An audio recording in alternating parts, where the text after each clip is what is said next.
I've referred to public folder replication more than once already in this course, and let's take a closer look at that now. And I want to explain some of the things you have to watch for. And I'll draw kind of a crude drawing here. But if in my structure I have a number of domains,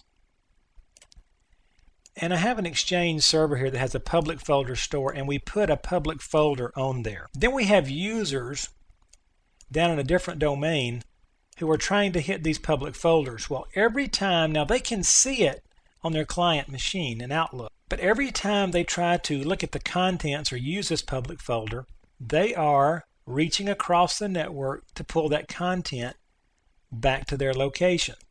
Now, there's a certain amount of network traffic there that we're going to have to take into account, because if we get, say, a couple of hundred users down here going across this network to get back up here, this could create a situation for us, especially depending on the utilization or the bandwidth available here on this link. So what we can do is, if there's an Exchange server close to them, is we can put a replica of that public folder next to them. When we do that, that means that when they attempt to use this folder, they go directly right here and they don't traverse this link up here to the other one. What happens though is, and I'll draw a dashed line, what's happening now is we are replicating all changes between these public folders to each other.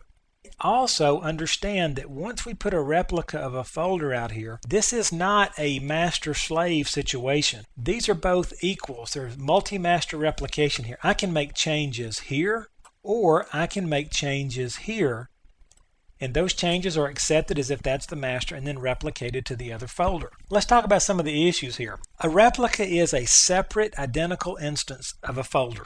All replicas are equal. We can make changes anywhere and they're replicated to the other locations.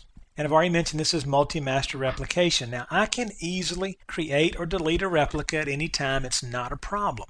My only concern is which way do I want to take the hit, either across the network on every read or in replication. Here's the bottom line.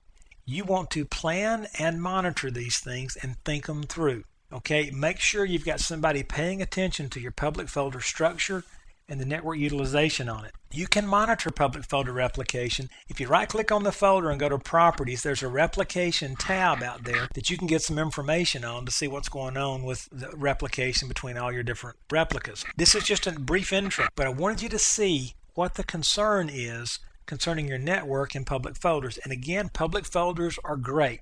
Too many public folders become a problem fast. So keep that in mind as you look at your public folder replication strategy.